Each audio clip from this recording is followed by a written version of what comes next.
A billionaire known for his power and pride suddenly finds himself face to face with the daughter of his black maid, a little girl with eyes full of hope and a heart full of dreams. When he tells her she can have 3 wishes, he expects toys or money. But her first wish stops him cold. Something so pure, so unexpected, it changes the way he sees everything he's ever built.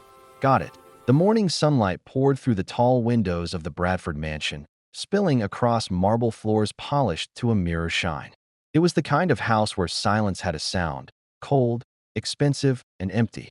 Alexander Bradford, a billionaire known for his precision and power, walked into the kitchen still barking orders into his phone. No excuses. I said by tomorrow, not next week.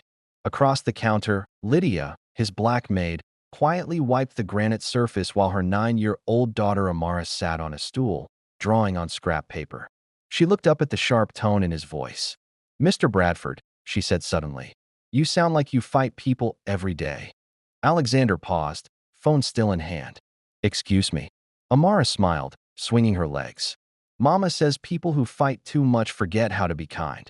Lydia froze mid-motion. Amara. But to her shock, Alexander didn't get angry. Instead, he chuckled under his breath.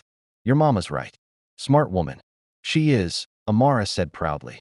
"You should listen to her more." That earned another quiet laugh from the billionaire, the kind of laugh that sounded like it hadn't been used in years. That evening, thunder rolled through the city, and rain hit the windows like pebbles. Lydia hesitated by the door. "Sir, the bus line's flooded. May we stay until it passes?" He nodded without looking up. "Of course. Stay the night if you need to." So they did. Amara curled up by the fireplace while lightning flashed outside. Alexander sat across from her with a glass of scotch. "You don't like storms?" he asked. She shrugged. "I don't like when Mama gets scared of losing her job if she's late." He frowned. "You won't lose your job, Lydia. Not because of the weather." Amara tilted her head. "You say that like you can make promises and keep them." He smiled faintly. "Sometimes I can." "Then make me one," she said seriously. "Grant me 3 wishes. You're rich, right? You can do that." He leaned back, amused. 3 wishes? You're sure you don't want a genie instead?" "No," she said, shaking her head. "Genies disappear." "You don't." Something about that made him pause. "All right then," he said softly. 3 wishes. But choose carefully. Wish 1. Amara didn't think twice. "I want my mama to rest. 1 whole week. No cleaning, no cooking, no yes, sir. Just rest." Lydia gasped. "Amara, hush. That's not." But Alexander raised a hand. "That's your first wish." Amara nodded. "She never rests. Even when she's tired, she says she's fine. I just want her to remember what not tired feels like." For the first time in years, Alexander didn't know what to say. Then he picked up his phone, opened his calendar, and said, "Starting tomorrow, your mom's off duty. Full pay, plus a bonus." Lydia's voice cracked.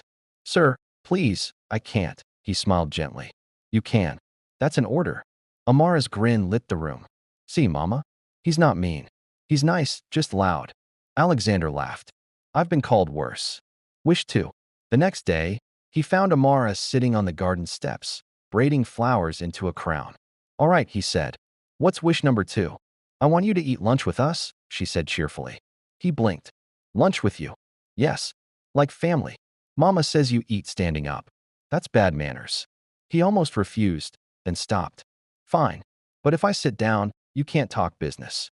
"Deal," she said.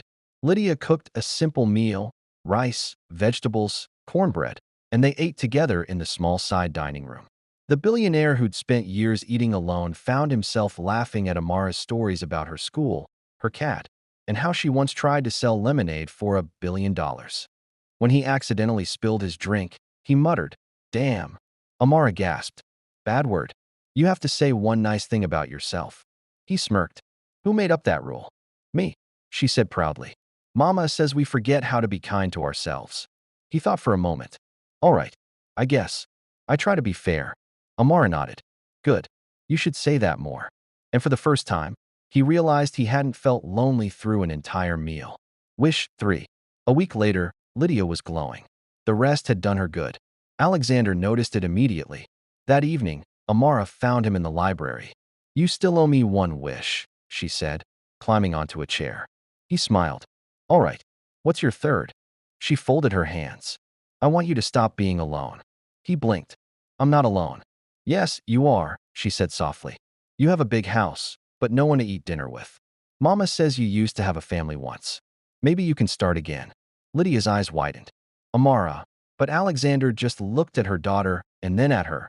Really looked. And for once, didn't hide behind his usual defenses. He smiled gently. You're smarter than most adults I know. Amara grinned. So you'll come to dinner every Sunday? He nodded. Every Sunday. Weeks passed, and the mansion slowly filled with something it had never known before, laughter. Alexander started showing up to Sunday dinners, sometimes bringing flowers, sometimes dessert. Lydia cooked. Amara talked until her voice ran out. Slowly, the billionaire began to look forward to those nights more than any deal or meeting. One evening, as the sun painted the garden gold, Amara said proudly, See? All my wishes came true. He smiled. You sure? She nodded. Mama got to rest, you got your smile back, and no one's alone anymore. He glanced at Lydia, her eyes shining in the fading light. You're right, he said softly. You didn't just make your wishes come true, you made mine too. Amara laughed, wrapping her arms around both of them. And that's how a billionaire, a maid, and her little girl turned a cold mansion into a home, proving that the richest people aren't the ones with the most money, but the ones who learn how to love again.